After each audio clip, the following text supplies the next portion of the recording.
नमस्कार, आप देख रहे हैं एनएमएफ न्यूज में आपके साथ शबनम।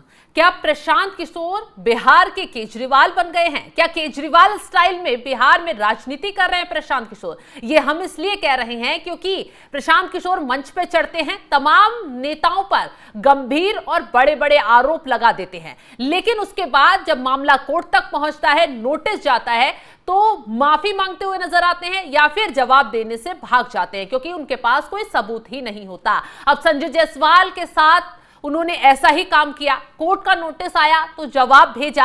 हालांकि फिर से वही केजरीवाल स्टाइल में यहां पर प्रशांत किशोर भागते हुए नजर आए। अब पूरा मामला क्या है विस्तार से समझेंगे, इसी के लिए हमारे साथ चर्चा पे जुड़े हुए हैं वरिष्ठ पत्रकार पंकज प्रसून जी। पंकज जी, संजय जायसवाल प्रशांत किशोर के बीच एक बड़ी लड़ाई शुरू हो गई है और इस लड़ाई ने प्रशांत किशोर की जो राजनीति है उसकी परतें खोलकर रख दी हैं। क्या अब सवाल ये उठ रहा है, क्या प्रशांत किशोर बिहार के केजरीवाल बन गए हैं? पूरा मामला क्या है, पहले विस्तार से समझाइए। बिहार भाजपा का तो यही आरोप है कि प्रशांत किशोर केजरीवाल की तरह बड़े बड़े नेताओं पर आरोप लगाते हैं और जब मामला कोर्ट में जाता है तो फिर वो सफाई देने लगते हैं। संजय जायसवाल वाला मामला यह है कि संजय जायसवाल जी बेतिया से सांसद हैं। हाँ। अब प्रशांत किशोर ने आरोप लगाया कि इनका एक पेट्रोल पंप है और अपने पेट्रोल पंप को फायदा उठाने के लिए एक ब्रिज बन रहा था वहां, तो ब्रिज का अलाइनमेंट चेंज करवा के ऐसे जगह से ब्रिज पास करवाया जिससे इनके पेट्रोल पंप को फायदा हो जाए। अब संजय जायसवाल ने प्रशांत किशोर को नोटिस भेज दिया और उसी नोटिस के जवाब में प्रशांत किशोर ने यह लिखा है कि हाँ, मुझे तो पहले पता ही नहीं था कि ये आपका पेट्रोल पंप नहीं है वगैरह। मुझे लगता है एक बार संजय जायसवाल जी की बाइट सुनवा लेते हैं और उसके बाद और भी बड़े विस्फोटक खुलासे हैं प्रशांत किशोर और उनकी पार्टी को लेकर। पहले एक बार संजय जायसवाल की सुना लीजिए। बिल्कुल, एक बार संजय जायसवाल की बाइट सुनाइए, क्या कुछ कह रहे हैं।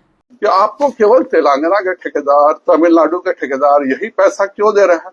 और ये पैसे क्या इस एवज में दिए जा रहे हैं कि जब बिहार में आपका शासन होगा तो आप इन लोगों को ठेकेदार गिविंग ग्लोबल फंड क्या है? इसके साफ इसमें लिखा हुआ है कि यह एनजीओ है, बिहार के माने देश के लोगों के समाज सेवा के लिए यह बना है। तो ये एक वॉलीबॉल का बॉल एगो नेट देके क्या अपने सभी 48 करोड़ का ये क्या है? मेरा स्पष्ट आरोप है कि आप क्या एनजीओ का काम है आपको सारे गाड़ियां देना, आपके लोगों को खाना खिलाना, और यह सब आप एनजीओ के ढकोसला में कर रहे हैं, जबकि कोई एनजीओ अपने कुल मिला के पैसे का एक निश्चित ही है 15 या 18% है जो कि वो एडमिनिस्ट्रेटिव एक्सपेंस पे खर्च करता है। बाकी सारा काम उसको सामाजिक कार्य के लिए करना, यह भी बिल्कुल नहीं है। और ये क्या चक्कर है कि Joy of giving global foundation का जो डायरेक्टर है वो भी शरद कुमार मिश्रा है, आपका जो पार्टी का ओरिजिनल प्रेसिडेंट है वो भी शरद कुमार मिश्रा है, जॉय ऑफ गिविंग के जो ओनर्स हैं जो महज 50,000 में कंपनी शुरू किया, 48 करोड़ डोनेशन दे रहे हैं, वो अभी उदय सिंह है। आप हटाते हैं तो अध्यक्ष भी उदय सिंह ही बनते हैं। संजय जायसवाल सीधा सीधा कह रहे हैं कि आप आरोप लगा देते हैं लेकिन उसके पीछे का कोई सबूत तथ्य आपके पास होते नहीं है। उनके कहने का मतलब नहीं, सुनी सुनाई बातों पे सुनी सुनाई बातों पे आरोप लगा के आप चले जाते हैं। हाँ। चलिए, ये तो लोकलाइज्ड मुद्दा हो गया, संजय जायसवाल और प्रशांत किशोर के बीच का मुद्दा हो गया। लेकिन इसी प्रेस कॉन्फ्रेंस में 5-7 बड़े सवाल किए संजय जायसवाल ने, जो कि पूरे देश के लोग ये उस सवालों का जवाब जानना चाहेंगे। वो प्रशांत किशोर के बारे में है वो सवाल। मुझे लगता है कि एक बार वो पूरा ग्राफिक्स आप चला दीजिए कि संजय जायसवाल के आरोप क्या है, वो सवाल क्या है, और लोगों की भी उत्सुकता होगी इन सवालों का जवाब चाहने में, और पता भी चलेगा कि प्रशांत किशोर क्या है हकीकत में, क्योंकि बातें तो बड़ी अच्छी करते हैं। फुल स्क्रीन पर वो ग्राफिक्स दिखाइए, क्या कुछ सवाल किए हैं संजय जायसवाल की तरफ से, प्रशांत किशोर कैसे अब इसका सामना करेंगे, खैर वो तो वही बताएंगे। पहला सवाल ये कि 2022 में पार्टी बन गई थी तो फिर 2024 में पार्टी गठन की घोषणा क्यों की? दूसरा सवाल ये है कि शरद मिश्रा और विकास साहू कौन हैं जिन्होंने जनसुराज की स्थापना की थी? तीसरा सवाल यह है कि शरद चंद्र मिश्रा को हटाकर उदय सिंह को पार्टी का अध्यक्ष क्यों बनाया गया, इसके पीछे का राज क्या है? चौथा सवाल यह है कि अंबिका इंटरप्राइजेस जो कि शराब की एक कंपनी है, उनके सभी डायरेक्टर शराब के बड़े व्यवसाय हैं, क्या वे आपकी पार्टी को पैसे देते हैं या नहीं? आप कहते हैं जैसे ही मैं सरकार में आऊं 1 घंटे में शराब पर प्रतिबंध हटा दूंगा। क्या आपको फंड देने वाले माफिया के इशारे पर आप ऐसा बोलते हैं? छठा ये है, आप स्टेज पर गांधी जी की तस्वीर लगाते हैं और फिर कहते हैं कि शराब खुलेआम बेचूंगा। क्या गांधी जी शराब बेचने की वकालत करते हैं? आपको केवल तेलंगाना के ठेकेदार, तमिलनाडु के ठेकेदार और कर्नाटक के ठेकेदार ही पैसा क्यों दे रहे हैं? तेलंगाना, कर्नाटक कांग्रेस शासित राज्य है, तमिलनाडु में स्टालिन है।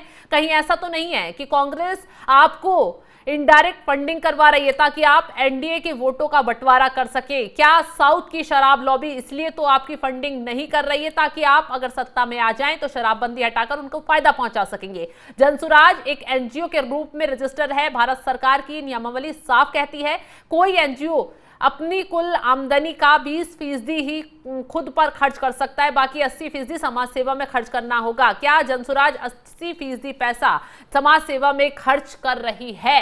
ये तमाम सवाल संजय जायसवाल की तरफ से पंकज जी उठाए गए। ये ठीक उसी तरफ मोड़ करता है जैसे वो शराब नीति केजरीवाल लेकर आए थे दिल्ली में और बुरी तरह फंस गए। अब वही आरोप प्रशांत किशोर पर भी लग रहे हैं। अब इंटरेस्टिंग है, ये जो साउथ की शराब लॉबी है ना, इन पे कई तरह के आरोप हैं। पहला आरोप यह है कि गोवा में केजरीवाल को चुनाव लड़ने के लिए फंडिंग की। हाँ। आरोप यही है ना। दूसरा कि इसी साउथ के शराब लॉबी के इशारे पर अरविंद केजरीवाल, मनीष सिसोदिया आदि ने वहां पे नई शराब नीति बनाई थी दिल्ली में।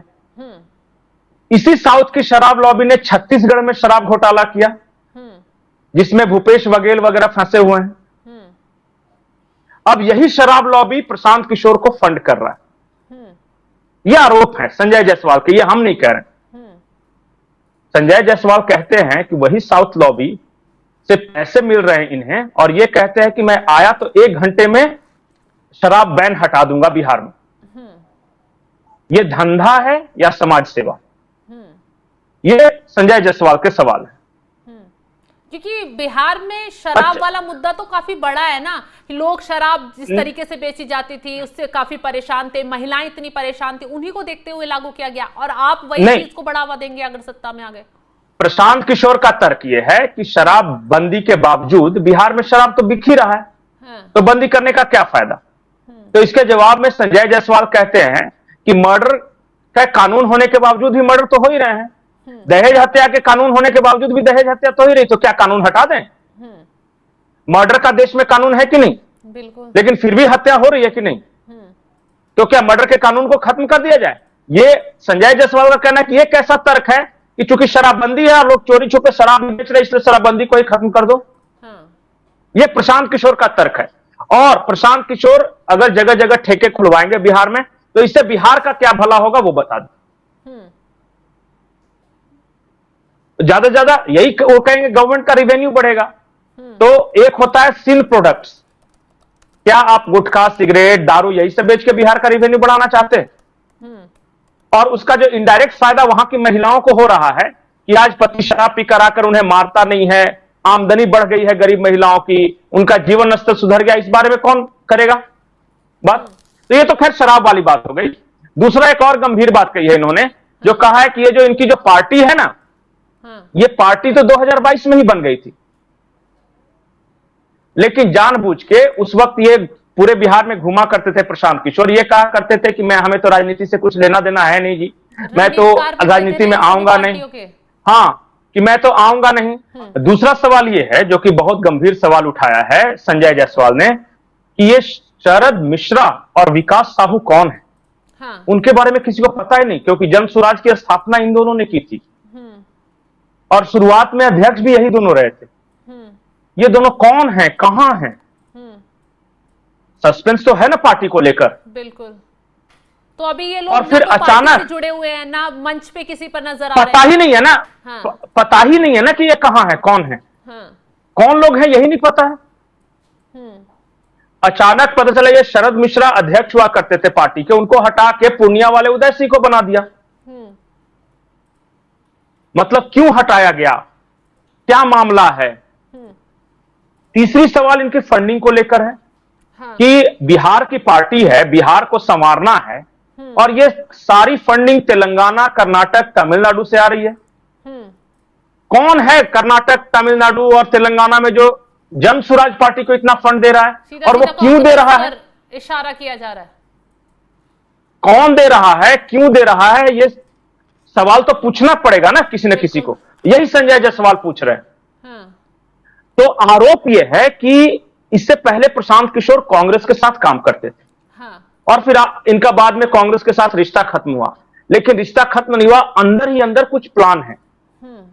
और प्लान ये है कि जो एनडीए का वोट है वो कांग्रेस के नाम पे तो जाएगा नहीं, तो प्रशांत किशोर इस तरह की बातें करके कुछ तो डिवाइड करें एनडीए का वोट, ताकि जिससे महागठबंधन को फायदा हो सके। ये संजय जायसवाल कह रहे हैं, ये मैं नहीं कह रहा हूं। ये वो कह रहे हैं कि देखिए इनका सारा जो टारगेट है ना वो एनडीए का वोट होता है।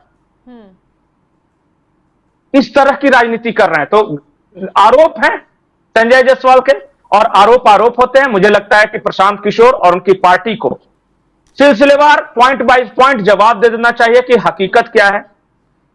और इससे पहले भी फंडिंग को लेकर सवाल कि जलसुराज तो एनजीओ है, एनजीओ पे तो आप कुछ ही परसेंटेज खर्च कर सकते हैं ना, बाकी पैसा तो आप समाज सेवा में लगाएंगे 80% तक। नहीं, भारत सरकार का रूल ये है कि अगर एनजीओ है वास्तविक में, तो एनजीओ अपनी कुल आमदनी का 20% एडमिनिस्ट्रेटिव खर्चा कर सकती है। एडमिनिस्ट्रेटिव खर्चा का मतलब होता है कि अपने यहां काम करने वालों को सैलरी, ऑफिस वर्क का किराया देना है। हाँ, सिर्फ 20% ही खर्च कर सकते हैं। और जो टोटल आमदनी का 80% है, जिस काम के लिए लिया है, जैसे समाज सेवा के काम के लिए लिया है, स्कूलों में पर्दे लगवाना, बेंच कुर्सियां दिलवाना, बच्चों को कॉपी पेन स्लेट दिलवाना, गरीबों को कंबल बंटवाना, इस काम के लिए है, तो ये काम करो आप। ऐसा नहीं कि नाम तो एनजीओ के नाम से रजिस्टर करा लिया है, पैसे आ रहे हैं 100 रुपया, 80 रुपया राजनीति पे खर्च हो रहा है। पता चला ये प्रशांत किशोर की सभा के टेंट बन रहे हैं, सामियाने लग रहे हैं, गाड़ियां चल रही हैं। ये नहीं होना चाहिए, ये भी आरोप लगाया है वो। खैर, तो इन आरोपों का जवाब दें, क्योंकि प्रशांत किशोर की तरफ से भी आरोप लगाए जा रहे हैं। ऐसा नहीं कि सिर्फ संजय जायसवाल ने, प्रशांत किशोर ने बीजेपी के कई नेताओं पे आरोप लगाए हैं, गंभीर आरोप लगाए हैं। एक सवाल ये भी है कि बीजेपी के नेताओं पे ही बार बार क्यों आरोप लगा रहे हैं। दिलीप जायसवाल पे आरोप लगाए, सम्राट चौधरी पे आरोप लगाए, संजय जायसवाल पे आरोप लगाए, सारे बीजेपी के नेता हैं। और एक बात और मैं कहूंगा, ये जो बीजेपी के सारे नेता है ना, इनका कोई पॉलिटिकल करियर एक दिन का नहीं है कि कल तक कहीं और चुनाव लड़वा रहे थे, आज आए, साल भर में हीरो हो गए और फिर चुनाव जीत गए। ऐसा नहीं, ये 30-30 साल से, 40-40 साल से ये लगे हुए जनता के बीच हैं। 40 साल में अगर एक भी इन पे दाग नहीं लगा है, और आप आ रहे हो कहीं से, किसी का चुनाव लड़वाते थे, आके अब अचानक दाग लगा दोगे, तो सामने वाले को भी सफाई देने के लिए डॉक्यूमेंट्स के इंतजाम करने पड़ते हैं। तब तक तो आपका काम बन गया, आप 24 घंटे के लिए तो हीरो हो गए। चलिए, मैंने फलाने पे आरोप लगा दिया, चिल्ने पे। इसलिए लोग कह रहे हैं, और संजय जायसवाल ने कहा है कि ये केजरीवाल की तरह की राजनीति कर रहे हैं कि हम तो बहुत कट्टर ईमानदार हैं जी, और हमारे से बढ़िया कोई दूध का धुला है नहीं, बाकी सारी पार्टियां चोर है जी। यही काम तो अब संजय जायसवाल और प्रशांत किशोर के बीच की बात है। संजय जायसवाल पे जो प्रशांत किशोर ने आरोप लगाए थे, इन्होंने अदालत नोटिस भेजा, उसके जवाब में प्रशांत किशोर ने कहा कि आपका पेट्रोल पंप नहीं है, वो गलत आरोप था। अब संजय जायसवाल ने 8-10 सवाल किए हैं, उसका जवाब दे दें। चलिए, अब संजय जायसवाल ने जो सवाल किए हैं प्रशांत किशोर, उनका क्या जवाब देते हैं, पलटवार की राजनीति क्या होती है, देखने वाली बात होगी। लेकिन संजय जायसवाल की तरफ से सीधा सीधा कह दिया गया कि प्रशांत किशोर जिस तरीके की राजनीति कर रहे हैं, वो बिहार का केजरीवाल बनते जा रहे हैं। अब प्रशांत किशोर कैसे पलटवार करते हैं, जवाब में क्या सबूत रखते हैं, जो उन पर आरोप गंभीर लगाए जा रहे हैं, देखने वाली बात होगी। फिलहाल इस खबर को लेकर आप क्या राय रखते हैं, कॉमेंट बॉक्स में जरूर बताइएगा। और तमाम बड़ी खबरों की अपडेट के लिए आप हमारे साथ जुड़े रहें। नमस्कार।